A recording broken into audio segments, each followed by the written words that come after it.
بسم اللہ الرحمن الرحیم۔ السلام علیکم۔ یہ بات ہے کوئی 28 سال پہلے کی۔ میرے ہاں 2 جڑواں بیٹے پیدا ہوئے تو میرے شوہر نے ایک بیٹا اٹھا کر اپنی امی کی گود میں ڈال دیا۔ وجہ اس کی یہ تھی کہ اس سے پہلے بھی میرے پاس 4 سالہ ثروت اور 2 سالہ فرحت تھیں۔ جہاں گھر میں 2 بیٹیوں کے بعد 2 بیٹوں کو پا کر خوشی کی لہر دوڑ گئی، وہاں میری کمزور صحت اور اوپر تلے کے بچوں کی وجہ سے دونوں چھوٹے بچوں کے لیے ہم سب پریشان تھے۔ میرے شوہر نے اپنی امی کی گود میں نعمان کو کیا ڈالا، جیسے انہیں جینے کا بہانہ مل گیا۔ میرے سسر کی وفات اور سارے بچوں کی شادیوں سے فارغ ہو کر وہ اپنے آپ کو اب فالتو سمجھنا شروع ہو گئی تھی اور اکثر ڈپریشن کا شکار رہتی تھی۔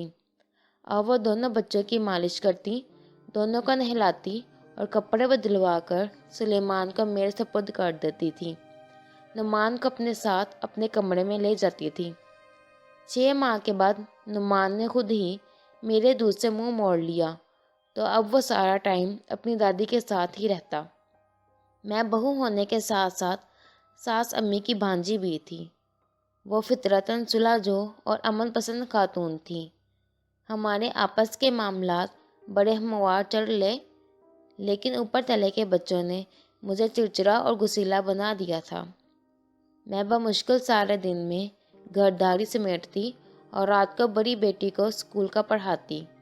نعمان ابھی چھوٹا تھا تو اکثر جب اس کی دادی رات کو سونے سے پہلے زبانی صورتیں تلاوت کرتی تو نعمان کا سر ان کے بازو پر ہوتا اور وہ ایک ہاتھ سے دادی کے کان کو ٹٹولتے ٹٹولتے سو جاتا، جبکہ سلیمان اکثر دیر تک ٹی وی دیکھتے ہوئے سوتا۔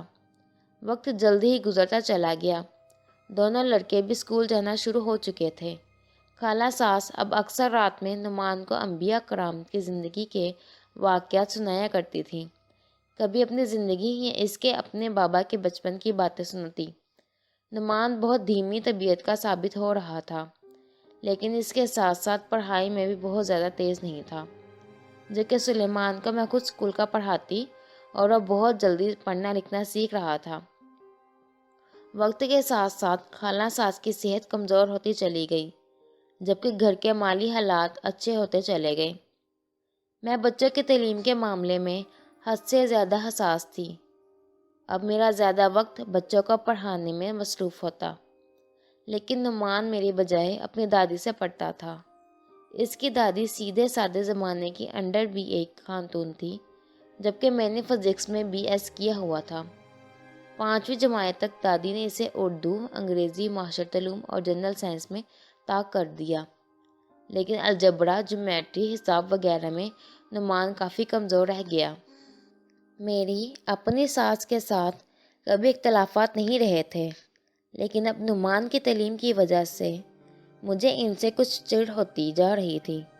جتنے میں زیادہ وہمی تھی بچوں کی پڑھائی کو لے کر، اتنا ہی وہ بچوں کو تعلیم سے زیادہ اچھا انسان بنانے کی بات کرتی رہتی تھی۔ مجھے سمجھ نہیں آتی تھی کہ آج کے دور میں کوئی بھی بچہ سائنس کی پڑھائی یا کسی پروفیشنل ڈگری کے بغیر کیسے کامیاب انسان بن سکتا ہے۔ جب 2 دنوں بھائیوں کے میٹرک کے پرچے قریب تھے، ایک دن دونوں بھائیوں میں کچھ بحث مباحثہ ہوا اور نعمان دادی کے گلے لگ کر رو پڑا۔ اس نے دادی سے سلیمان کی شکایت کی تھی، وہ اسے حساب کے سوال نہیں سمجھاتا اور اپنے حل شدہ پرانے پرچے اس کو دیکھنے کے لیے نہیں دیتا تھا تاکہ وہ اپنی غلطیاں ڈھونڈ کر انہیں دور کر سکے۔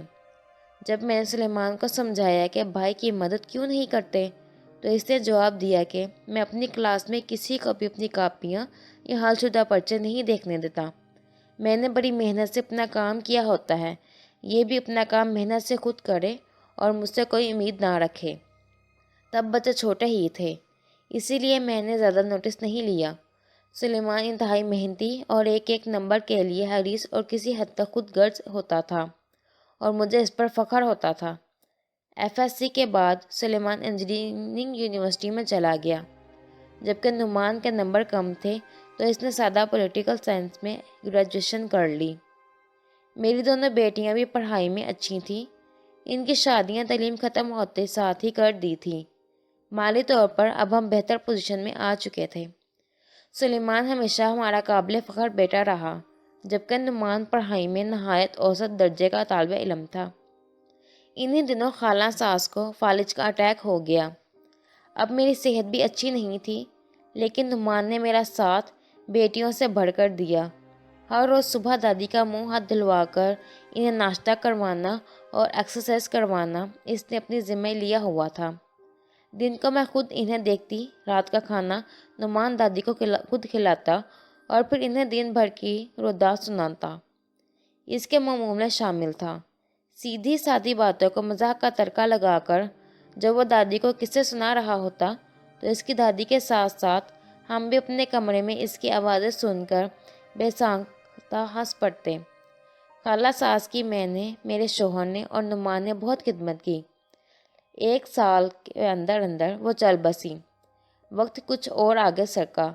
سلمان کی انجینئرنگ مکمل ہو گئی تو اس نے مزید پڑھنے کے لیے باہر جانے کی ضد لگا لی۔ میرے شوہر کے پاس جو جمع جنتا تھا وہ انہوں نے نکال لیا۔ یہ عقل مندی کی کہ دونوں بیٹوں میں برابر رقم تقسیم کر دی۔